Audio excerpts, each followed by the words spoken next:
Hello YouTube. I just want to show you guys a quick brief review of this radio.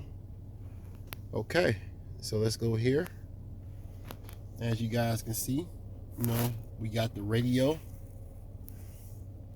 Now the radio itself, it had to be a little plug in the back. You have to find the antenna adapter and then plug the antenna adapter to your regular.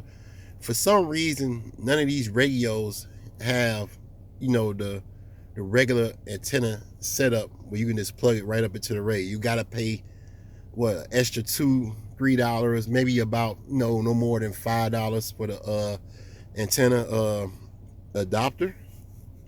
All right, let's go back. You can go back just like that. You hit that. That takes you back to the main screen.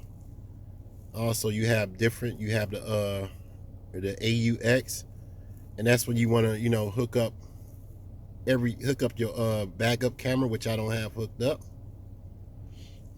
Let's see, we got the USB. So the USB, you can search files for USB. Hit that button right there.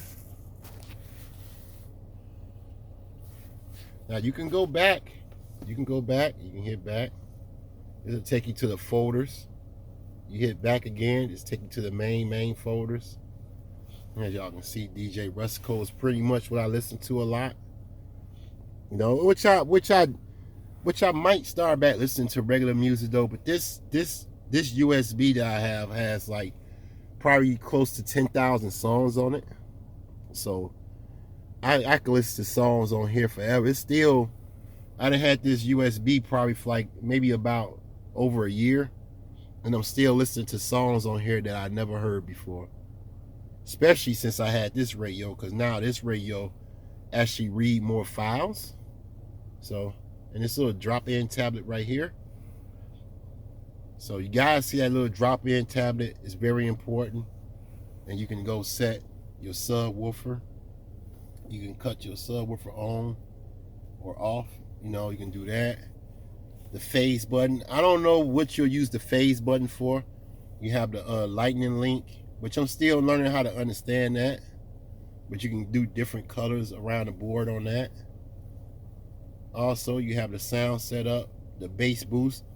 Now the bass boost and the mid bass boost I would use if I didn't have the subwoofers. Let's go to the sound setup. Or we can do this. Let's go back, and just hit that. Go back over here. So let's go to system. Like the beep sound, I always cut that right on off. The time adjust. Now the time adjust, you gotta set that based on whatever time zone you in. Which I don't know how to read the time zone, but I was able to actually figure it out by just keep on moving it until I just got to the right time. Like this thing right here on the side, this little navigation thing that gives you more range. It actually gives the Alpine radio its own network. Other than that, man, and then it got kind of warm up here. It was like actually negative suffer. It's been real cold lately. You got daylight savings time on there, which I don't use. I don't even really use that. You got language if you want to change your language. Product information.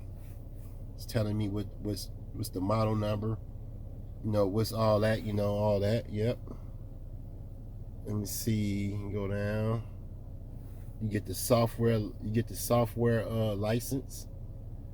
That's cool. We can check that out. It actually pops up. We can just read through here and all that. Like Alpine been around for a long time, man. See, and only thing I hate, it don't leave off where you just left off on a stroll down. So keep that in mind when you get this radio, or if you get this radio. Connection status.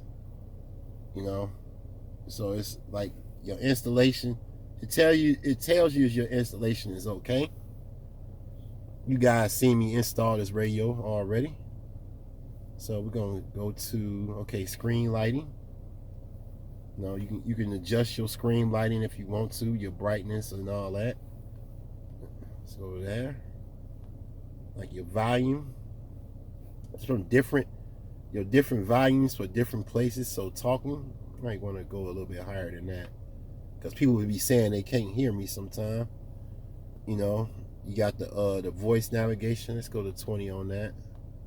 Not too high. 20 would be okay. You know, ringtone, we can pretty much go down on that. So you can always mess with this right here if you want to. You know, so, you know, I already went there. Let's go to sound. Sound, okay, you got the fade balance. This is like if you want to use the balance anywhere, you know what I'm saying, you want to go all the way to the back, you can do that, you know. So, and don't worry, you know, even if you move this, all you gotta do is just hit the middle button. It goes right back to the middle. But and then you also have these little arrows that you can move it, you know. So, nice. You know, bass treble, you know, as y'all see how mine is set. But it's set according to my EQ. So if I want to just hit flat and go all the flat, I can do that. Let's see, EQ. Like you get like 3 presets. So once you set one thing, you can just hold on to this button and it'll set for you. So you have to hold it for like about maybe 1 or 2 seconds. But that's how I have my EQ set, guys. If you guys can see that. You know, you also have the flat on here. So pre-EQ settings, you get different pre-EQ settings, which would be good when you don't have subwoofers. See, I got subwoofers, so every time, you know, I do a setting, it'll affect the subwoofers. So you don't want to play, you know, bass boost on your subwoofers or mid bass. You don't really want to do that unless you set your subwoofers to do that. But all it's going to do is just cut down all the you know, all the highs and mids real low, and it's going to boost up the bass real high.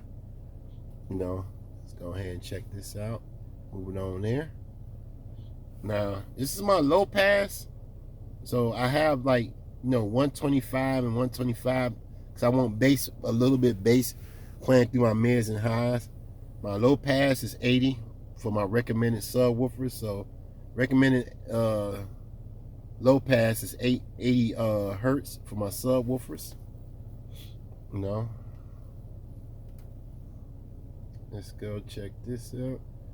Speaker level, you can use that. I haven't used it yet, but I have to see the meaning of using this. Like, anybody that has any answers to using this, let me know, and I will go ahead and start using it. But I don't see no purpose in using it. Okay, time correction. It's basically the same thing. So it's basically the same thing as the speaker level. That's basically, it looked like it's basically the same thing. You have the subwoofers. Like, we already got that up. You know, you can see 5 on the subwoofers. Everything is just pretty much just set already perfectly to what, you know, whatever I set the gain to. Another thing, when you pressing on this button right here, or pressing it down, you gotta try to keep your finger as straight as possible, because you can press other parts on the screen and it'll do something. This is actually my first time having a touch screen radio like that. So, you know, let's go down. We already checked. We checked the volume. Yep, the volume's good. We checked that. You know, trying to make sure we checked everything. Wi-Fi, I mean, it's on. So like I said, it's got its own network, but it's a network that you can't use on your phone. Only the radio can use that network. You know, and you cannot Bluetooth. I mean, you cannot Wi-Fi off of this neither. You know, just letting you guys know that. Also, rear camera. I don't have no rear camera, but I might do a video on hooking that up pretty soon. you know, and back to the lightning link, of course. Wow, and that's basically it, guys. You know, as far as the settings go, you know, that explain. We also have Android Auto. You know, I also have, you know, Hey Siri. You know, if I say hey Siri, it'll definitely go. So you can definitely get rid of that. But other than that, man, this is a nice radio. If you're thinking about getting it, it wouldn't be a bad purchase. It's got a pretty nice price tag on it. Oh yeah. Subscribe and like the video.